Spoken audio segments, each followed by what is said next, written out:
Let's talk about a little bit of the Bruins there against the Golden Knights tonight on ESPN. Jeremy Swayman having a great stretch of his season, Rookie of the Month in February for the Boston Bruins. What is the likelihood he takes this job permanently from Linus Ullmark? And what is the likelihood that we're seeing ourselves the next in the succession? We went Timmy Thomas to Tuukka Rask to Jeremy Swayman?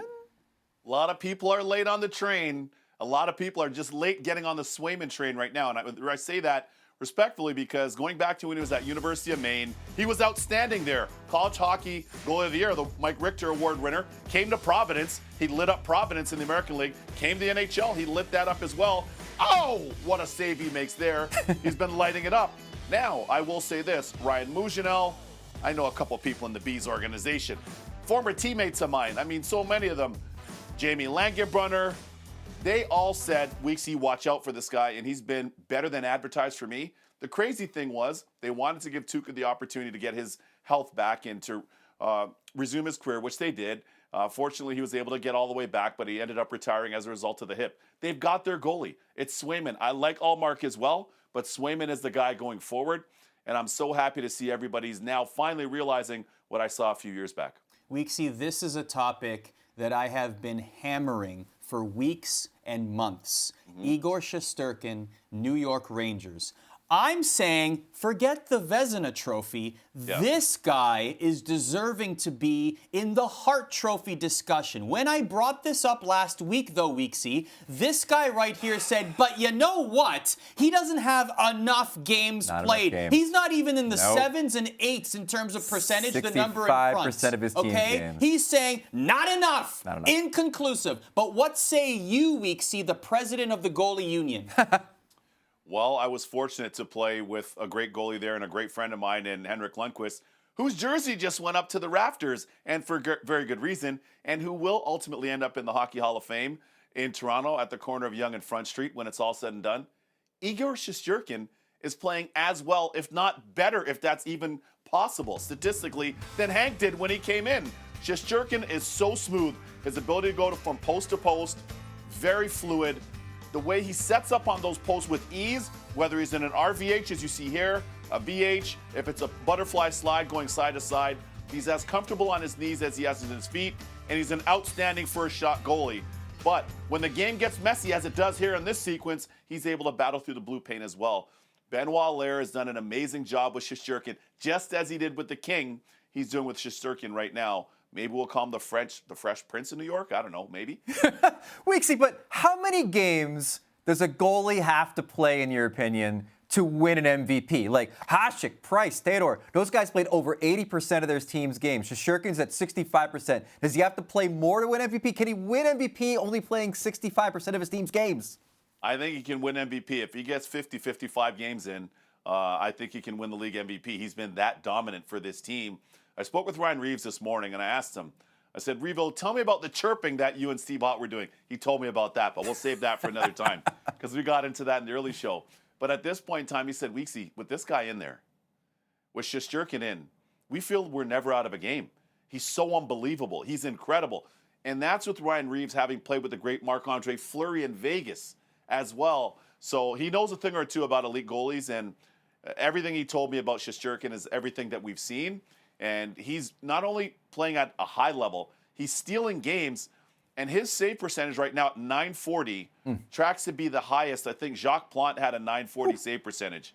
And that's what Shesterkin's tracking, as well as being the fastest to 100 wins in Ranger history. So that's impressive. Okay, that's all I need to hear. He's the president of the goalie union, okay? All right. If we have to go all the way back to Jacques Plante for a comparable, I'm pretty sure that's MVP talk, Greg. Let's see. Just saying. Let's see Shesterkin play without a mask. Now listen, Weeksy.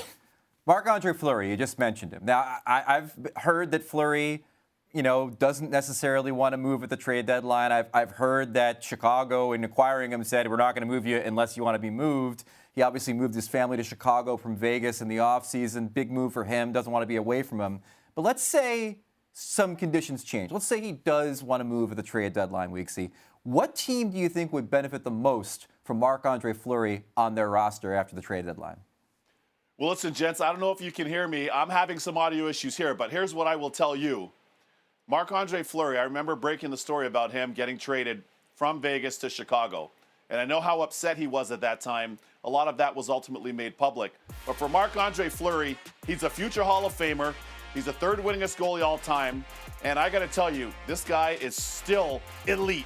And of the potential options that are out there, he's far and away the best in terms of acquiring somebody on the trade market. Now, all that being said, he has control. He can determine his future. Does he want to stay in Chicago? Does he want to go and make himself available to be traded? That lies with him. He's earned the right to have that decision. He certainly has that in his contract. I've been in touch with his agent, Alan Walsh.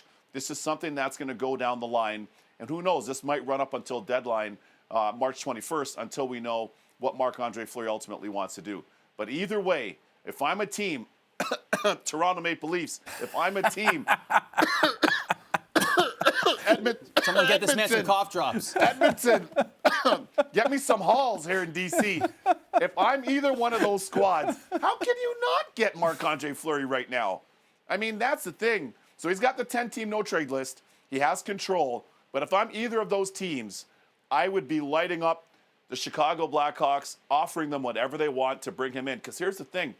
What happens if the Toronto Maple Leafs don't get out of the first round again this year? This will be the 8th consecutive year.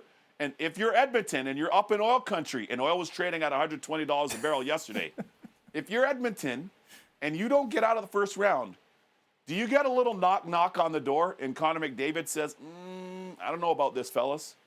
I don't know. Just saying. Well, then, for the betterment of the league, let's hope they don't trade for Fleury.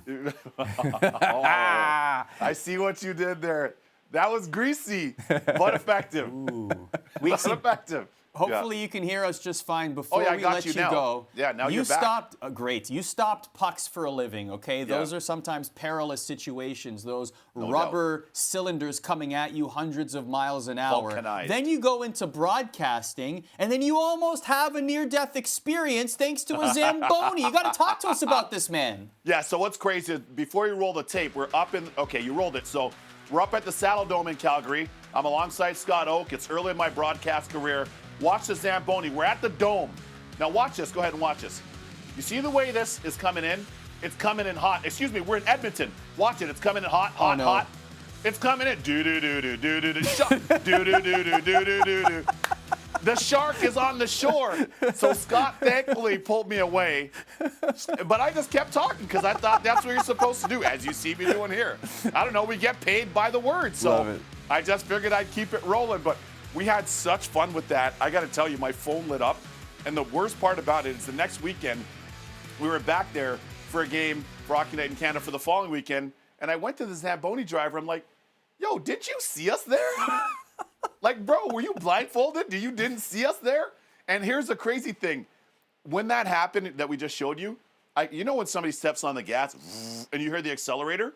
It's like he sped up. He was trying to take us out. So I don't know what I ever did to him playing up there. But you know what? Fortunately, my fiance, she's from Alberta. So hopefully now that that we're engaged, hopefully next time I'm up there in Alberta, I'll get a little more love. There you go. All I want to say is, judging by the reaction of that Zamboni driver, zero remorse. None. You could see it on his None. face. Totally. Yeah. He's like, I got to mow these people down. I'm like, bro, like, honestly, this is an NHL game here right now. Come on. Like, I've never seen that before at any level. Outdoor rink, any of the minor hockey rinks growing up in Toronto, outdoor, indoor. I've never seen that before. That was absolutely hilarious. You would make a great weather person, Weeksy. Imagine you out in the field holding onto a pole in hurricane. perilous weather. Like, nothing would faze you. The snow coming at you, nope, Hey, no problem. It's you know cold what? outside, Bob.